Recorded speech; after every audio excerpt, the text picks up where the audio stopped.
Hi, today we're going to look at engine tracing. So, first thing you want to do is log into your Stage X3, find your favorite function. In my case, I'm going to use sales order and load it up. You're going to want to pick any of the transactions you want, doesn't really matter, and select the record from the left list once it loads. So, the first thing you're going to want to do when you get in here is go to the right list, go all the way down to the bottom, select calculator. You're going to want to type in exactly what you're seeing on the screen, which is open log, parentheses, quote, TRA in caps, end quote, comma, 5, and an end parenthesis. So this opens the log, picks the directory, and then picks the flag type for the engine trace. If your result is a 0, that means it was successful. 1 means it wasn't successful, and you need to check your typing again. So now what we're going to do is we're going to copy a sales order, just by erasing the number. Save it, click yes, and then yes again to duplicate. That should duplicate the sales order, and in this way it's tracked. So now we're going to end the engine trace by typing in close log. And again, if you get a 0, it was successful.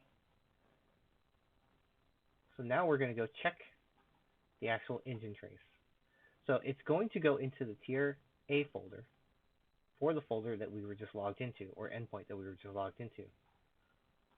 And it should have X3 diary as the beginning. You may have a bunch of files in here, so just be on the lookout and select the correct file. When you open it up, it should look somewhat like mine. So this is going to show you a stack trace of exactly what happened in the order in which it happened. So you can see all of the call commands. You can see the SQL requests in the order in which they're asked.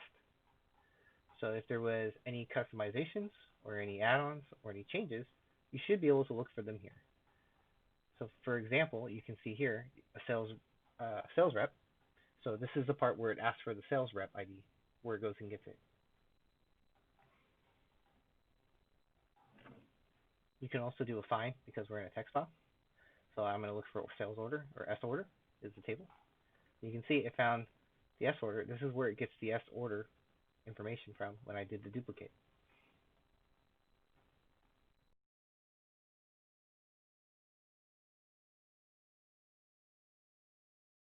Now I'm going to show you another way you can do an engine trace.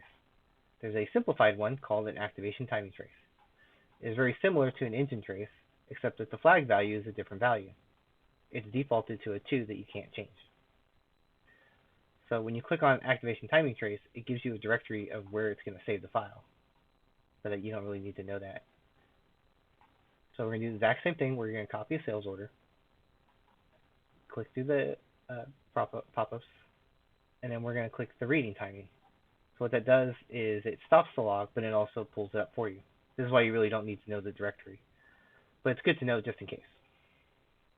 So here you can see it gives you like a timing trace, but it's in a specific order of what took the longest, which is why we call it a activation timing. So as you can see here, the very top one took up the most time, and it also shows the number of calls that it had. You can also find it in that same directory that we saw before, which is why I copied and pasted it, just so you can see. You don't really need to know that it's there, but it is there.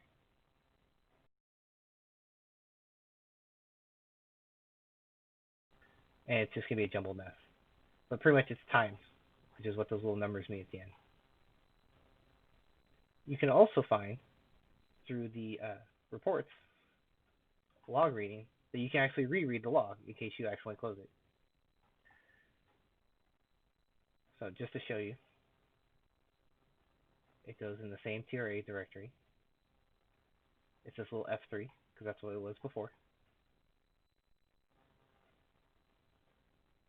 So we'll go ahead and see the same F3. And if we open it, it should be the exact same log we saw before, exact same order. So just in case you forget where it is, so now you know it's in 2 places.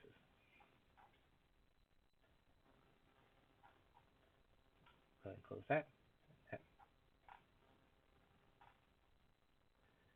And that's how you run 2 different engine traces.